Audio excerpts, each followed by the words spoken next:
Welcome to the Finding Purpose Livecast, where we feature authors, leaders, and speakers of purpose on a live platform to have truly authentic conversations. And now your host, Davin Salvagno. Hey, Steve, good to see you. How are you? Hey, Davin, good to see you as well. It's fantastic. It's been a while since I've gotten to see your face, and I can't wait until we can actually see each other in person again. But I am excited today for people to get to know you, to hear your heart, to hear your story, and some of the amazing mindset that I know that I've been blessed with as I've come to know you over the last year or so. I appreciate that. I mean, the whole idea is to get people to think, right? Think about what we do, how we do it, why we do it. Those are all important things that I think everybody in this world is trying to figure out right now, especially in light of some of the recent circumstances. That's exactly right. And I know that you're going to help them not only think, but also feel, because you're just so powerful in the way that you express your mindset. And so today we are here with Steve Lowisz, who is an author. He is the founder and CEO of Qualigence. He's an international speaker. He's a friend of mine, and he is a thought leader. And I think today, I know today, he is going to share some wisdom with you today that is going to help you think more purposefully about how you live and how you lead. So, Steve, I know that you have a lot of stuff out there. There's a lot of content here, but a lot of people don't know who you are. So why don't we start there? Tell us who Steve Lowisz is. Tell us about you, your journey, how you started, and how you got to where you are today.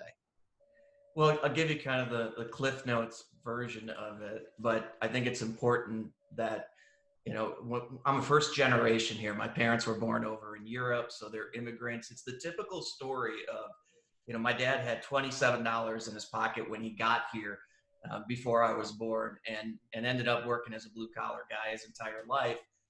But the thing that I got out of my mom and dad both were this focus on good work, hard work, and so on, right? So that was something that was ingrained to me, but almost to a fault, where that also became a big part of my focus for a lot of my life. So I'll be 50 next week, right? So I got the big 50 coming up, but for about 37 years of my life 35 years of my life was focused on achieving some level of success that really wasn't the right kind of success, let's call it. Now, I've been blessed to have turned it into successful businesses. 27 years ago, I got into the people space. 20 years ago, I started the businesses that we have today, focused on people and development of people and assessment and selection of people. But all the same time, while I was building a business around people, I was actually not taking care of my people. I was not developing my people. In fact, you know the story, Davin. I chased a lot of people away because of my initial focus on success, not on truly what we're meant to do or meant to be as leaders. So that's kind of the big picture of my background. Yeah, I know that I've shared this on several episodes of this, and I know I've shared it with you about Bob Buford's book, Halftime, and his mindset of chasing success versus chasing significance. And I know a lot of people who've made that transition, but your story stands out most to me in terms of just what a radical shift of, chasing this life of success to now really truly living a life of significance and really focusing on purpose and really focusing on people and impact through everything that you say, through everything that you do. So share us a little bit about that shift. Well, let me kind of give you the perspective of the shift first, and then what caused the shift. So let's take a look at what we're going through now, but relate it back to 2008. I mean, we were going through a financial crisis. We were going through pretty difficult circumstances for anybody in the business world and anybody in any place in the US, right? And when I look back at the businesses that I had done, which are the same today, and the way in which I treated my people were a means to an end for me, as they are for many leaders, right? So I did what I could to save the business, but I also made some decisions about not saving the people. I wanted to save my own hide. I wanted to save the business. And I did things behind closed doors, which is the worst mistake as a leader, to make decisions on your own, come back out, say, this is what we're doing, no discussion, let's move forward. So I lost a lot of people during 2008, 2009, and even 2010. I was the guy, I was the leader, Davin, and you and I talked about this, that I would never go work for because I would not respect, period. Just, I wouldn't do it. And the way my team responded back then was evident of that. You know, it was very difficult to get them to make concessions. It was very difficult to engage with them, to have them see the bigger reason we were making these decisions, because the reality of it was to save my butt, not them. That's really, and I hate to be that blunt about it, but that's what happened. Now, fast forward to what's going on now and what started, you know, just a few months ago in March. And I took a very different approach because, you know, the purpose of our business today is people living their purpose, both in the work that we do for our clients and the way we treat our teams internally. And as things got tight financially for a period of time, as they did for most businesses, unless you're Amazon or Kroger, right? We all experienced some pain. The team came to me and said, we're going to make these changes. We want to give up part of our salaries to save the team. We know these are the right things to do. Things that most organizations weren't experiencing. I had this core team that said, we want to give it to you and to the organization because we know we're living the purpose we need to in the company. So that's where we've come from, and that's where we've gone. But to your question, there was a transition in my own life about 8 years ago, after I was in a really dark place and driving people for the sake of profits only. My only focus, as I said, profits, profits, profits, profits, profits. And that caused me to burn relationship after relationship after relationship. On the outside, man, I looked like this here's a successful guy, you know, has all the things that a successful business owner would want, but I was burning through people. I was burning relationships. In fact, it got so bad that about 9 years ago, you know, I even asked my wife for a divorce. Now, I've been married for 28 years. It'll be 29 years. So obviously we didn't go through that, but it had nothing to do with my wife. It had to do with my own ego and my own view of my own self-importance. But 8 years ago, as I'm sitting in the desert in Arizona and I'm contemplating life in general, you know, we all have these situations that happen, and sometimes we plan them and sometimes we don't. And this one, the events that led up to the opportunity to be sitting in the middle of the desert at basically 5 o'clock in the morning before the sun comes up was kind of fortuitous in itself, because I had canceled on this event 3 times. And on that fourth time, when this guy calls me up and says, Steve, what you're doing is on my heart. I've got a cancellation this week. And in all the history of business that I've been in, it was the first time I looked at my calendar and the days were open. There was no way I could say no at this point, because all the cards have kind of fallen into play, and you know that. But, you know, being in the desert and having that contemplation about my relationships with people, my purpose in life. And at that point, I didn't even understand what that was. That was such a far-reaching thing, as I think it is for many people. You know, it's a feel-good kind of thing was my vision of what purpose was. But after having spent time there and writing out my view of relationships with people, which is one of the things that I had not managed correctly because of my view on profits. And all of a sudden, in the middle of the desert, I see these 3 people. This is not a vision. These are actually 3 people that are in their 70s and 80s. And they're just cracking each other up as they're walking along this little path of where I am. And it was this perfect picture of relationships and the way relationships should happen and the importance of relationships. And as I'm writing my kind of what I've done with relationships, I mean, I was overcome with tears. I was bawling my eyes out. A grown man sitting in the middle of the desert, seeing 3 people, and I'm bawling my eyes out, because that was the picture that I believe relationships should be, which is all about people first. The second piece was, what is my purpose in all this? How do I leverage that information to figure out who I am, why I'm here, what am I supposed to do, what was I doing wrong, and how do I ultimately change that? And some of the other things happen. If you want me to continue, I'll continue on. Please go right ahead. So one of the other things that happened is, first of all, when I got to the desert, I was ticked. I didn't want to be there. I couldn't have my cell phone. I couldn't have anything, and that no computer, no nothing. Basically, I had a bottle of water, something to write on, and a lawn chair that I was allowed to sit on, and I was going to be out there for 2 days. I'm not happy. I'm pacing up and down, and eventually I find this ridge, get up on the ridge. The sun hasn't come up yet. And I sit down on this ridge, and I'm kind of just fuming. I'm in my own anger. Why am I wasting my freaking time out here with nobody out here when I got things to do at work? I got money to make. I got all this stuff to happen. And behind me, there's a mountain. The sun's coming up behind me and kind of coming down the mountain in front of me. And I'm watching it, and it's over the next 40 minutes or so. And the sun's getting closer, and the sun's getting closer, and the sun's getting closer. And all of a sudden, I look to my left, there's sun. I look to my right, there's sun. But I'm in the shade. And what had happened is I was actually at the point of the mountain behind me. So sun's coming up, hitting the point of the mountain behind me. And I am literally at the arrow tip, right? So now I'm looking around, and it's not changing. Now this is the real story, right? Again, I'm looking to my left, I'm looking to my right, there's sun, but I'm sitting here in the shade. And it was at that point that I realized, okay, this is where I'm supposed to be. Now, based on my faith, I believe this is where God wanted me to be, and God's trying to teach me something.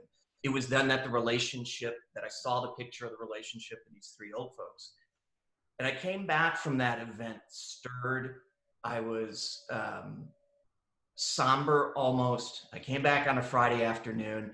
Friday night was my company holiday party, and I get to the party, and people that had known me for years walked up to me, gave me a big hug, and said, I don't know what's happened to you, but you're not the same person that left when you left here. Something has happened, and we can see this. So we go through this event, and the next morning I have my family over and my kids, and I explain what had happened and the things that I had done or not done in my relationship with them. And immediately all of those relationships that I had caused issue with began to repair in my personal life. And I took that same learning of the value of people, that people aren't just a means to an end in what I'm trying to do in business. Unfortunately, too many people are actually looked at that way. But for me, I started to look at the value of people for people's sake and what I could do to bring value to them. And it completely changed the dynamic of the organization from I'm just collecting a paycheck, is what 99% of my team would have said back then, probably 100%, to we now see something bigger, and we see the impact that it has on other people based on truly understanding what our purpose was. And my purpose clearly was to awaken people to the story that I had and teach business owners that profits can come and profits can go. But the purpose behind your business and the way you treat your people is what's going to determine the long-term success of your business, of those people within your business. So for so long, I had it reversed: profit, profit, profit, profit. But I didn't focus on why we were doing it, the people, measuring performance against purpose, things that we've talked about. But it wasn't till that event 8 years ago where I could really look at it and say, oh my gosh, did I have it so wrong? So good. We, a couple episodes ago, we had Zach Mercurio on here, and he made this statement. He said, self-awareness without purpose is self-indulgence. And what I love about your story is it's this moment of self-awareness. You were all of a sudden so very self-aware in that moment.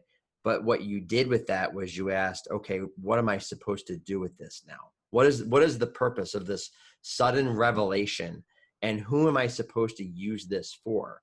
And you immediately, like, changing your actions and your thought process, that was like an automatic. You immediately jumped to, how do I apply this to others? How do I teach this to others? How do I make other people self-aware? How do I make other leaders self-aware? How do I make other companies self-aware? And so now you've championed this message. You know, I know we've talked about how Every company starts with a purpose. They invite people to be a part of that. They put processes in place. They start measuring performance, and then they start turning a profit. And as they get older and older and older, they start focusing more on process, performance, and profit, and less on people and on purpose. And you made a statement as we were having some dialogue earlier today about how that equation has always been there. It's not really ever been a shift. That has always been there, but there is just such a greater awareness now, almost like this great awakening, this great self-awareness of how impactful and how truly important emphasizing purpose and people are. Yeah, I don't think, and this is going back to our conversation earlier, the idea of starting with purpose, people, process, performance, profits, I agree with, it's always been there. People were always more engaged. There's a saying that, people will work for a paycheck, but they will perform for purpose. That has been true since the beginning of time.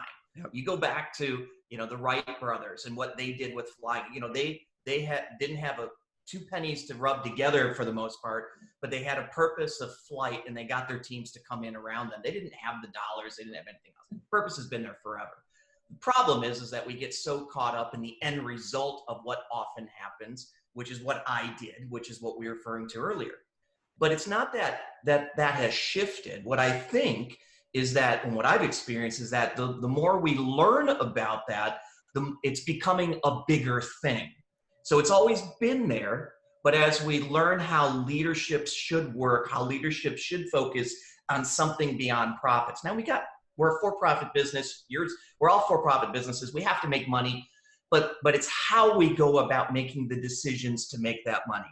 Is it based solely on the dollar, or is it based on doing the right thing for the right reason with the right people that could result in maybe a little bit less, but longer term, more significance, if you want to call it, as you said it earlier, Davin, right? So we can go for the short-term buck. Zero significance, people leave, people come, people go. You're not really seen as a partner to organizations if we're putting it in the context of business. But you start to make the decisions based on the purpose you're trying to fulfill. The game starts to change. That's what's becoming more evident, even though it's always existed. And the more we know about leadership, the more we understand the way people are wired, I think the shift to let's focus on what purpose really means is bigger today than it's been before, but it's always been there. It's not a new phenomenon. It's not some new theoretical stuff. It has always been there.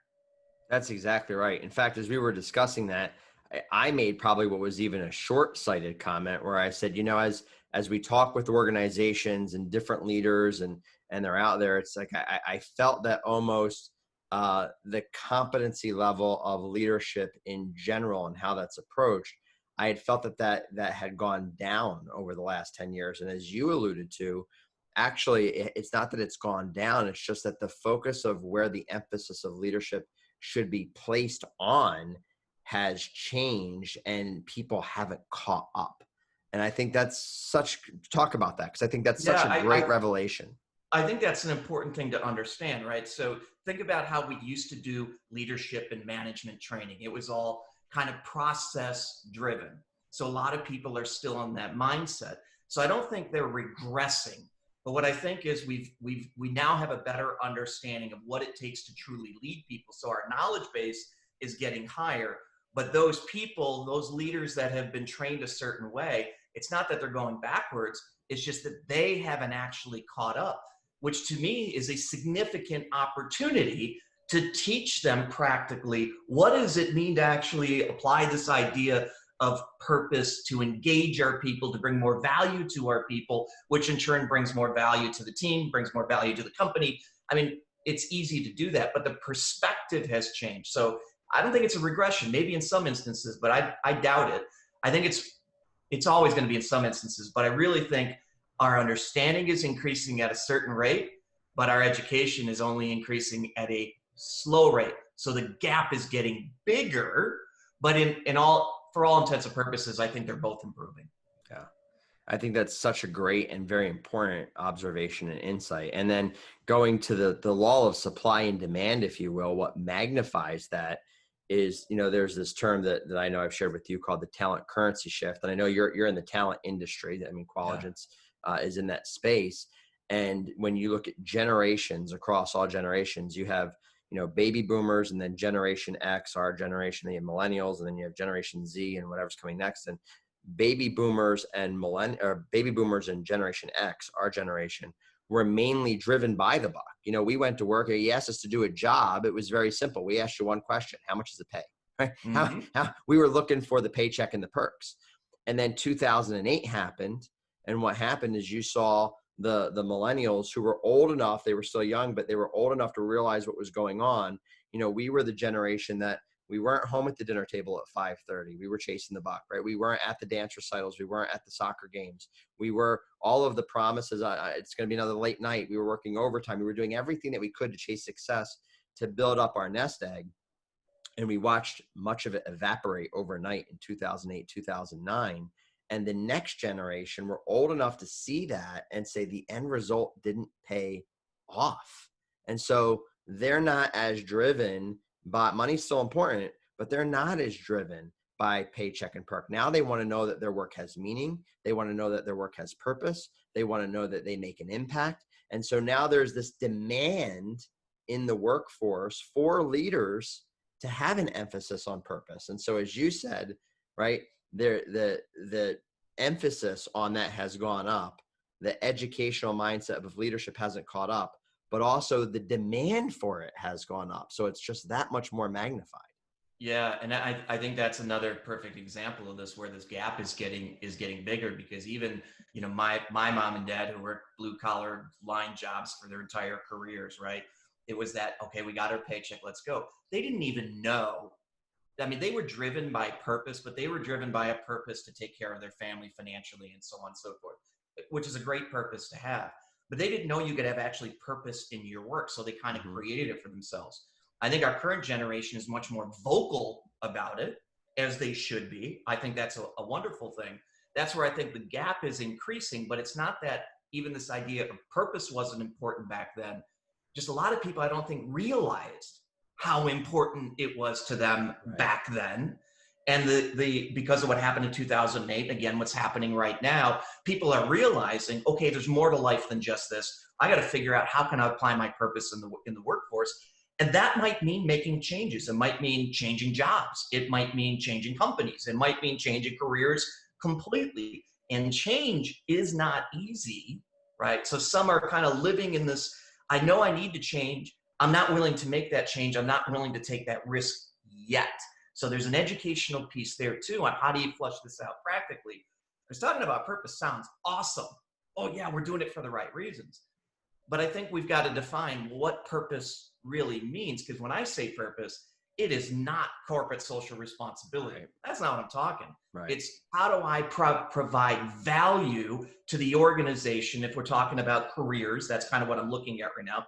How do I provide value to that organization in return, have value provided to me? And I'm not talking in terms of the context of dollars, but I actually get to make decisions. I actually get to have an impact. I mean, I was an architect and I moved into the people business because architecture was not my calling. It was not my purpose. It wasn't, here's the interesting thing.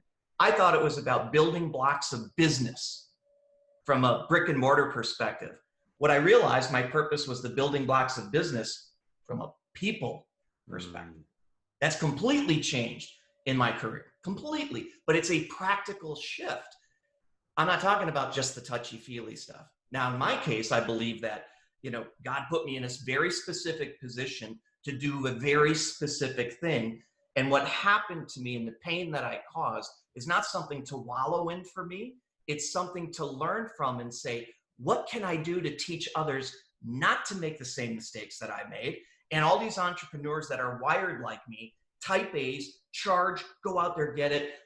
I don't want them to make the same mistakes that I made. So that's why I focus specifically on business leaders, business owners, entrepreneurs who are wired like me, thick-headed. You got to slap them upside the head to get them to think about things in a little different format, because that's what I needed. And that slap was going to the desert. So good. Oh, but there was so much to unpack right there. What you just talked about in terms of this exchange of value, right? Not dollars, value of how can I contribute my gifts, talents, and abilities to an organization? And then how does that organization in turn help me become who I'm meant to be or created to be? We've talked about this, that, the greatest question leaders need to ask today is not how do we increase performance? It's who are we helping our people become? Because if you help your people become who they're supposed to be and using their talents and giftings and ability in your organization, performance becomes a byproduct of that. You see them perform at a higher level. I was talking to someone who was recently retired, and I said, when you look back at your work, what is it that you would do differently? And he said this. He said, I don't think anyone retires and says, I wish I would have spent more time at the office, but they do retire and say, I wish I would have made a greater impact while I was there. So let me say one thing on that I learned again the hard way. So as the leader of the business, I spent very little time with my leadership team or those aspiring to be leaders in truly developing them as leaders, what I feel is the right way. About 19, 20 months ago, I started on this journey of spending more time internally. So today, now think about it, average 40, 50-hour work week, whatever it might be. I thought, I don't have the time to spend with my own leaders. So I spend somewhere between 7 and 10 hours a week now with 6 different groups in my office, different levels of leadership. And the impact that has made, I literally, if I chose to work 10 hours a week right now, I could, because the change that has happened within my team and making their own decisions, taking control and running things better than I ever did because of my investment in them and that time every week with that team has paid dividends. And I'm not talking financial dividends, it has that too, but I'm talking about people dividends, performance dividends, loyalty dividends, people figuring out what they really should be doing and why. In the last 2 years has been an incredible, incredible shift. Would never happen had we not made that, had I not said, this is worth the investment. And it, again, is paid back in tenfold, 20-fold. And I think we see that time and time again. I don't think that we've ever seen people who truly approach it the right way, and they can't say, I've seen that return on that investment of investing. It's been said over and over, the greatest investment you can make is in people, right? Well, really the greatest investment you can make is in yourself, and then pouring yourself into other people, because you can't give what you haven't poured into yourself. As we wrap up here, because we're coming up on the final minutes of our discussion, I kind of want to throw a curveball question at you that's a little different than to others that I've asked on this call, because really, I know that there's leaders that are listening to this that are saying, this sounds great. Steve has convinced me. I need to change. I need to focus on I need to think about this differently. But it's hard. It's such a hard shift, especially when we're wired for so long. What would you say as kind of a final word here to leaders listening to this call that know they need to make the shift that you've just talked about, but maybe don't know where to start? Well, let me just make one comment first on that is, don't confuse personal purpose with personal preference. Because we get those two things very confused. At least I did, and I've seen others who have really kind of messed those up, where they go down the path of personal preference, assuming that that's their purpose. Well, what we've got to do is first set back and say, why am I doing what I am doing? The only reason is money. Then either your purpose is skewed, or you really don't know what your purpose is in the first place. And you can't go off in these tangents until you practically figure out, why am I here?